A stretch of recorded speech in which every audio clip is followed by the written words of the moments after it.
Trump announced the tariffs are back on again with Mexico, Canada, and China in the firing line. So let's do Trump and his tariffs round 2. Ding, ding, ding. Previously, we had him announcing, and then the Canadians and the Mexicans started talking to him and, worked out some sort of deal. Apparently that's collapsed, and he has set a hard date for when they will come to fruition. Let's cover off what this could potentially mean if you're an American, if you're a Canadian, if you're a Mexican, and if you're a Chinese. It will be the US public that's going to be the first in the firing line, because as these tariffs gets implemented, they will be implemented on the importers of those goods which are based in the US, supplying the US market. As those costs increase, your pricing when you go to the supermarket or wherever it is you buy your gear from, it's going to increase because the importer is not going to absorb it.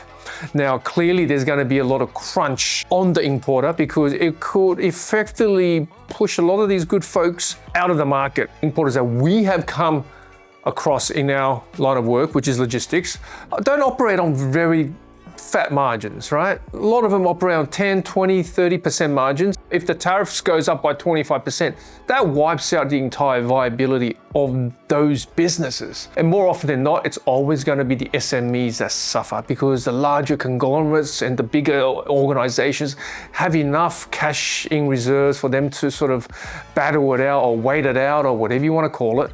So again, yes, it's always the little guys that cops it the roughest. For example, if you're a Canadian producer of, let's say, maple syrup, or the maple syrup in the US will effectively mean that it will increase by 25%. Maybe the importer will feel obliged to absorb some of that, but 25% is a hefty chunk. No importer or no business person with the right mind is going to go, okay, I'm just going to absorb this 25% of cost. So that importer will pass something down, if not the whole shebang. If you're the producer of those maple syrup in Canada, you are clearly now going to go through a scenario where your exports to the US may not be as buoyant. Now, keep in mind, USA and Canada, they are the biggest trading partner to each other. And a lot of the goods that are produced in the US are also consumed in Canada and vice versa. After the first announcement of the Trump tariffs, a lot of Canadians obviously did their patriotic best, pivoting away from American goods and start buying the Canadian alternatives. And that's going to prove painful again to American enterprises and companies, right? So there isn't really any winners. Everybody is losing, especially when you're a neighbor so close to each other and, have always called each other good neighbors since the dawn of time. So what that will mean for the rest of the world is that Canadian will be like, okay, you know what? We're not going to sell anything to the US because they put tariff or our volumes dropped. We've got this excess capacity. Well, let's sell it to the rest of the world. They might reduce their pricing and sell it to the rest of the world or whatever. So the supply is going to be a bit more plentiful for Canadian goods. There's going to be a willingness to get those goods and pivot away from the US, sell to overseas markets. Mostly maybe Asia will see an influx of Canadian goods potentially as a result of that. The demand for shipping services and logistics will increase, where Canada starts trading a lot more with other countries because USA is such a problematic place to do trading, right? For the Mexicans, exactly identical scenarios. China is really the elephant in the room, because where this will hurt US a lot more than it will hurt China is quite simply from our standpoint is that China for a very long time has been pivoting or trying to pivot away from US as its dominant marketplace. They're building the Belt Road Initiative, they're building Africa, exploring and developing their infrastructures to create markets for their product. They're obviously very well represented in Europe and also South America of the recent times. USA is no longer the end-all or be-all for China, right? And let's face it, most of the goods that we know to be goods from the things that we see we are using just from this shot, China makes most of it. China's retaliatory tariffs came into effect today, hitting key US agricultural products. Previously, we alluded that China consumes a lot of American produce, agriculture, right? Like soybeans, sorghum, pork, all that, right? Which is the agriculture sector, which, let's face it, a lot of American farmers really need that business to keep themselves buoyant. When America imposes all these tariffs on their finished goods, what do you think China's going to do? China's going to impose tariffs on agriculture. They've already announced it. I fear Trump isn't really going to care for it, but mark my words, I think the local industry in the US is going to feel the pain. The farmers will feel the pain. I've already seen some reports and interviews with farmers that are saying they're pretty much already being impacted as we speak, and there will be more pain to come. Now, the subtle difference there is very, very obvious. What US exports of any real quantity and value to China is what is grown out of the ground or bred on the ground. Those things have no intellectual property, let's call it that, right? So China can go buy soybeans from a whole host of options around the world. China can go buy pork from a whole host of places around the world. So it is easy for China to pivot somewhere else. But for US, where are they going to pivot to? I've seen a good few videos about farmers actually buying these machineries, some sort of ground digging machineries, right? And they were doing comparisons, basically saying that, well, look at this machine, it's got this engine, this capabilities and what have you and blah, blah, blah. And it cost him, say, for example, $5,000. And he said, if I bought that machine with an American brand to start, that equivalent machine was going to cost me $30,000.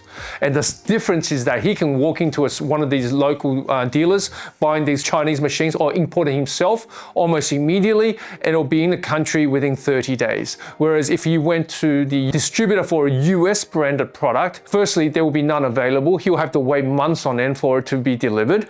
And it costs 6 times more than the Chinese equivalent. The decision is pretty clear, right? Now, when Trump imposes tariffs on those Chinese machines, it's going to make those machines more expensive. But let's face it, he made a very important point. He goes, when I've got $5,000 versus $30,000, even if you put 25% on it, it's still a hell of a lot cheaper than $30,000. And that is a reality. So you'll find a lot of these products that will remain viable for the American markets because the price differentiation is just so great. Insult to injury, certain part of whatever that supply chain that goes into making that product that's made in USA, good deal of it comes from China. So the supply chain is so intertwined, there is no way America can actually cut China off. Don't get lost in the narratives. The real story is you cannot produce something that's 100% made in America in 2025. This is very bad news, economically speaking, for Americans, right? Is there some political showmanship or winning there? Maybe. We're not politicians, so we can't comment. But from an economic standpoint, from a trade standpoint, I cannot see anything positive with that. Donald Trump, he has woken up and tweeted on his Truth Social, threatening tariffs on alcoholic drinks from the EU. So just to recap, and I'm going to demonstrate it pictorially, just giving you an idea how much of a chaotic mess all of this can potentially create for everybody. It unnecessarily complicates global trade, where the actual outcome isn't going to be that much different to how things are today. Except we're just going to have to jump through 50,000 different types of fire hoops and then arrive at pretty much where we started. This is what I'm basically seeing. So what do I mean by that? Well, very simply, right? So you got USA is going to impose tariff with Canada, Mexico, 25%, right? If it goes on, they're going to do the same to them. America's prices will go up, right? Their supply to USA will decline, but they'll just pivot to the rest of the world. So they want to charge them 10% plus. China's announced 5% on certain products, and this is just the current situation. So you can see it's this tit for tat. The first party to suffer are the importers of each of these countries that belongs to those economies that will suffer, and you, the customer in those markets who buys that product from the corresponding country, that will feel the pinch. Then the third party will feel it will be the actual factories because they're not supplying more because demand drops. So So it's a couple of degrees of separations away from the pain I want to impose onto China that Trump is talking about, right? Because you Americans will feel it first before the Chinese will. That's the harsh reality. So what we saw on the first term of Trump's presidency, when all these tariffs were going on, China simply pivoted to the rest of the world, like Southeast Asia, to produce the goods, a factory. They just simply set up factories there and started selling to USA to avoid the increased tariffs. And they also went to Mexico and Canada, the same thing happened. So we saw a lot of these sort of stepping stone countries all of a sudden seeing productivity going through the roof, economy made buoyant with hive of manufacturing activity. People were sort of lauded, going, wow, look at these manufacturing bases, ramping up. These are clear choices for alternatives against China. And it's like, it couldn't be further from the truth. And it's usually the people who have no understanding in international trade that's saying the loudest, especially the politicians. I often took offense on behalf or for these importers, for the factories, when politicians make these outlandish, silly comments about, oh, look at these countries, they can do it. They have no concept. What was really happening was Chinese factories, through investment, through them just the ability to just collapse something, rebuilding something, made those third country platforms possible to manufacture and to send goods into the USA to avoid the tariff that was imposed on China originated shipments. It is probably one of the worst kept secrets in international trading, in any manufacturing, is that it doesn't matter where your products are made. A lot of those raw materials still needs to come from China.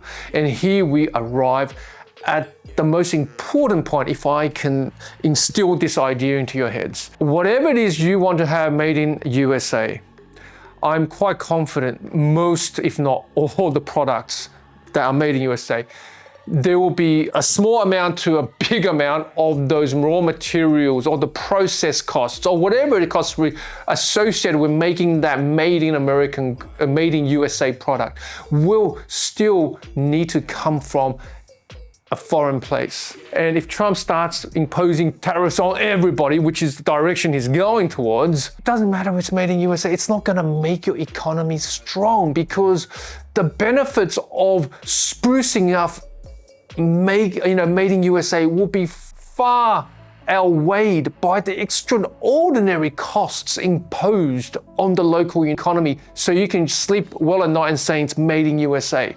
Well, guess what? That will simply mean going from buying a $10 t-shirt to go buying a $200 t-shirt. I know that's an analogy, but not too far from the truth. This is a product of globalization. This is a product of decades, 3-4 decades of outsourcing away your manufacturing, getting used to that overseas production, getting used to those cheaper costs, getting used to the idea of something being a certain price. This will take generations to change from a mentality. Now, especially when the economies are tough, everybody's doing it tough, people can't afford groceries.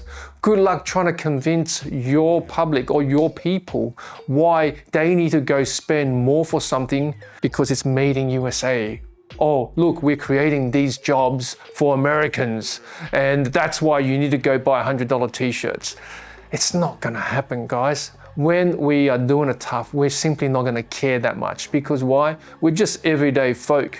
Right? We earn an honest income, we have an honest expense. You're trying to pull our heads into a political arena where you guys are all making the millions and the billions, and it's so detached from our reality, we simply don't care. From our perspective, it's very unique because we're in international trade, we do logistics, we know how all this stuff works. We are on the front lines of looking at our customers who import and export. We see the pressures, we see how everything is so interconnected. And when things are announced like this, we scratch our head, we're simply saying, well, no, the political narrative doesn't match the reality on the ground.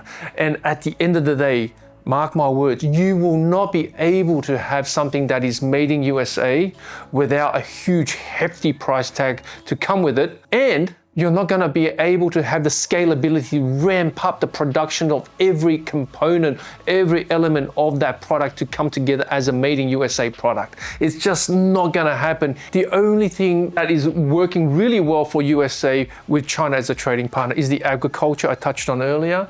and they're going to be the ones suffering. Now, it might mean good because there'll be plenty of supply locally. Well, maybe that is a spin-off. That could be a positive for the local market. But one thing's for sure, there's certainly going to be some near-term pain before any benefits, if any, will be felt through the implementation of these tariffs.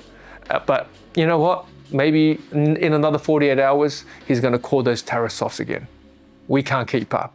Thank you for watching.